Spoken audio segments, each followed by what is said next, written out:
In this unit, we're going to be studying number sense. In this lesson, we're going to look at substitution and evaluation. Okay, hi everybody. So in this lesson, we're going to be doing substitute and evaluate. And just like it says here, often in math and the sciences, you're going to need to substitute values into an equation, okay, or a formula maybe that you've been given in like a science class, and we have to get the answer. So this is called substitute, where you take that variable and replace it with a value, with a number, and evaluate. And then you determine the value of the overall expression by applying the different operations that you see in the equation or in the formula. And this is just some good advice here. You always want to use brackets when substituting, okay? And we'll show you why here. We'll show you why and an example why this might be important here. So the question might be, determine the value of y if x is equal to 3 in the given function here. So let's plug 3 in. So this becomes 3. It was x squared, so now it's going to be the 3, being squared. Here this was 2 times x, and so let's make that 2 times 3 plus 5. Now, here, I didn't use brackets. This kind of looks like 23. Okay?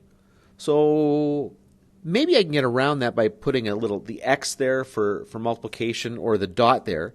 And here I'll get 3 squared is 9. 2 times 3 is 6.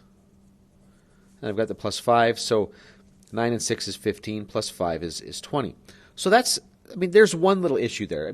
But that's an issue that you probably wouldn't have fallen into anyway. You probably would have seen your way around that one. But what if, instead of positive 3, it was negative 3? Now, this becomes a little bit more of a problem here, because if you just plug that in, you're going to get negative 3 squared plus 2 negative 3 plus 5. Now, look at this.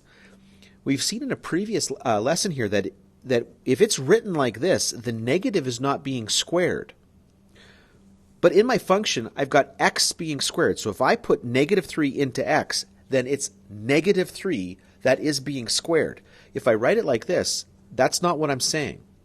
I'm not saying the negative is part of that. So what I want to do is I want to put parentheses around that. Over here, if I don't put parentheses around that negative 3, it looks like 2 minus 3 plus 5. And in spite of the fact that you might know immediately when you write that in that you meant that to be multiplied by negative 3, I've seen lots of students that do it like this, that forget to put in the parentheses. They understand what they're doing in this step, but as soon as they get to the next step, they look at it and they see it as 2 minus 3, and they actually do the subtraction. You really want to make sure you put the parentheses there. So negative 3 squared is going to be positive 9. 2 multiplied by negative 3 will be negative 6 plus 5. So 9 minus 6 is going to be 3. Plus 5 is 8. That's the value that we're looking for. Okay? So just as a general rule, it's better to use parentheses kind of the whole time. So we go back up here, probably be smarter to put parentheses around that. It's just going to help me organize that a little bit better.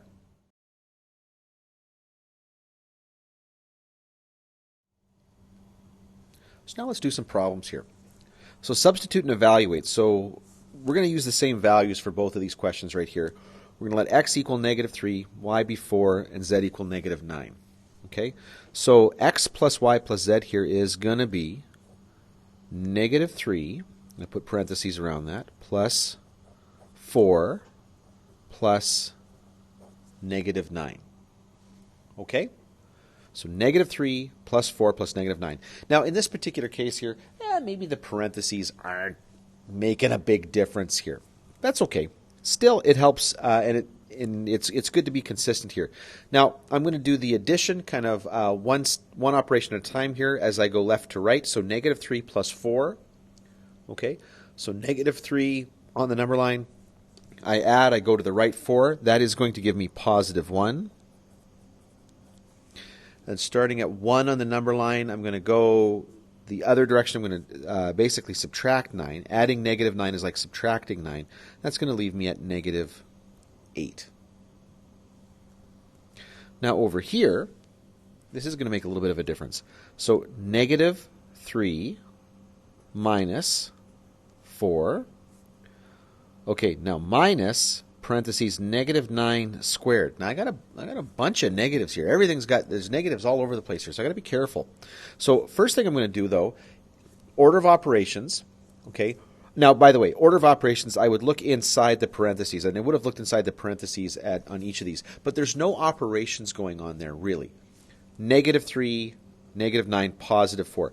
Negative 3, 4, negative 9. There's no really any operations going on there. I mean, you might think of it as like negative 1 times 9, but it's not going to change anything.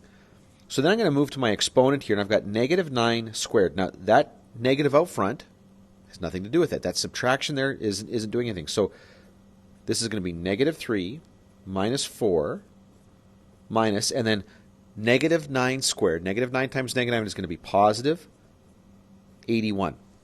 Okay? Now, I've just got subtraction going across here. So first of all, I'm going to do this one operation at a time, and I'm going to go left to right. So I'm going to deal with this subtraction first here. So negative 3 minus 4, okay, is going to be negative 7. So I start negative 3 on the x-axis, and I go to the left 4. So it's going to be negative 7 minus 81.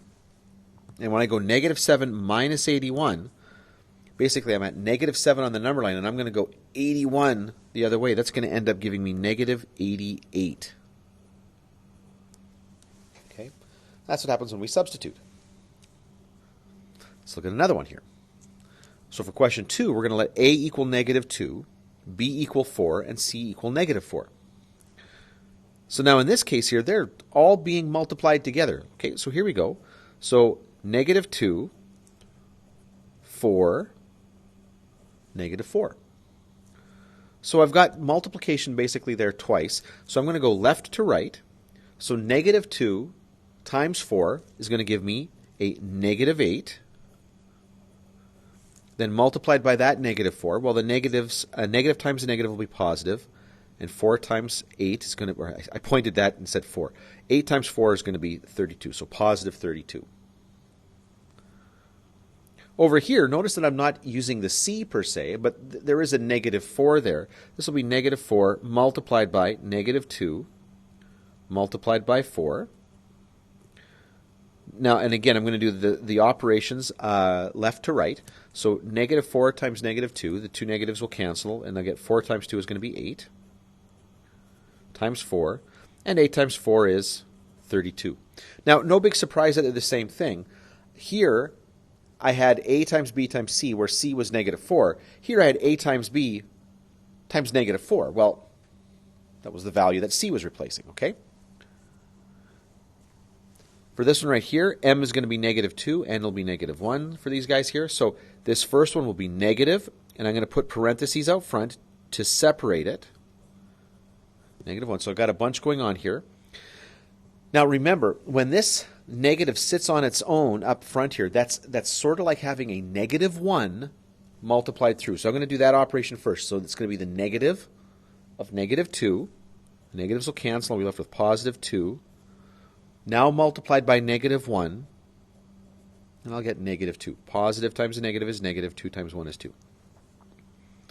Here, again, that negative is going to sit out front. Now this is going to be negative 2 squared, and then negative 1 cubed. And I really do want those parentheses there this time because of the exponents.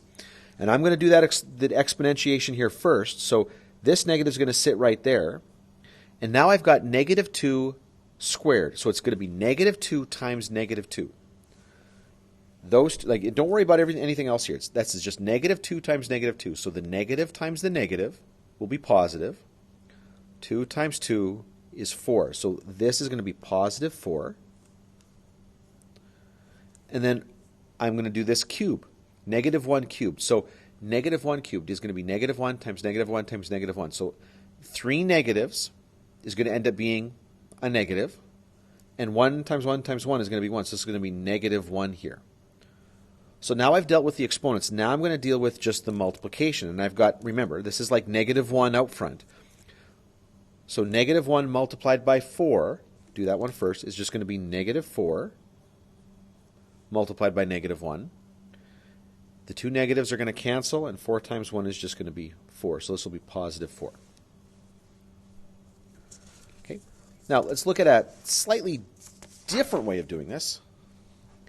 We're going to look at a table of values with a given like little equation here. Now, my equation is in terms of x and y, but this could be like a formula in a science class where there could be other variables here. But this is kind of how we do this here, where now I'm going to give you a list of x values, and we're going to get the list of y values. So here, I've got 1/2 of x minus 1. So when I plug the -2 in, that's 1/2 of -2 minus 1. So here we go. Half of -2, and I'm going to do that multiplication first. Half of -2 is going to be negative, first of all. And half of 2 is going to be 1. So it'll be -1 minus 1 will be -2. So it's interesting that we get the same result here. Let's go to this one. 1/2 of -1 minus 1 is equal to, okay, well, half of -1 is going to be -1/2. So this is going to be -1/2 minus 1. Okay, well, I know this is going to be minus 1, but I want this to be in terms of a common denominator. So I'm going to make that, I'm going to multiply top and bottom here by 2. So -1/2 minus 1 is going to be -3/2. So this right here should be -3/2. 0. Now I like this one. This is awesome. So if I plug 0 in, 1/2 times 0 is just 0. 0 minus 1 is -1, so that was an easy one. 1/2 of 1 minus 1. Okay, well, half of 1 is just going to be a half. And I could put minus 1 there, but you know what? I want this to be a fraction with the same denominator, so I'm going to make 1 2/2.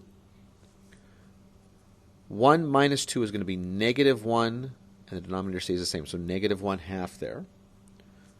And then finally, 1/2 multiplied by 2 minus 1. Well, half of 2 is 1. Minus 1 is 0.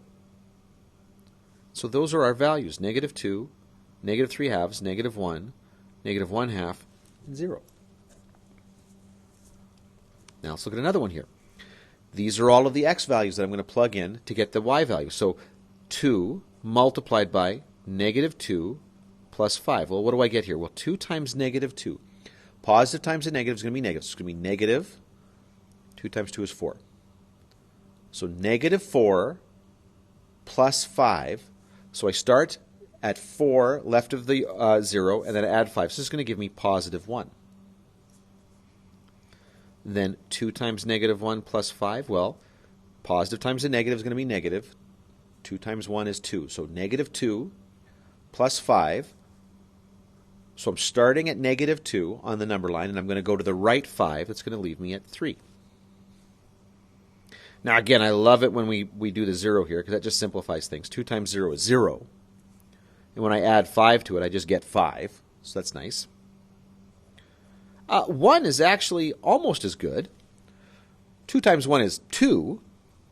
Plus 5 is 7. Now, I've got a little pattern developing here. I can probably predict what the next one's going to be. Okay, it's going from 1 to 3 to 5 to 7. I suspect this is going to be 9. But let's just double check here. So if I plug a 2 in, 2 times 2 is 4, plus 5 is 9. Yeah, there we go. So it was 9. So that little pattern held there. Anyway, so there you go. I hope that gives you a little bit of confidence with substitution and evaluation.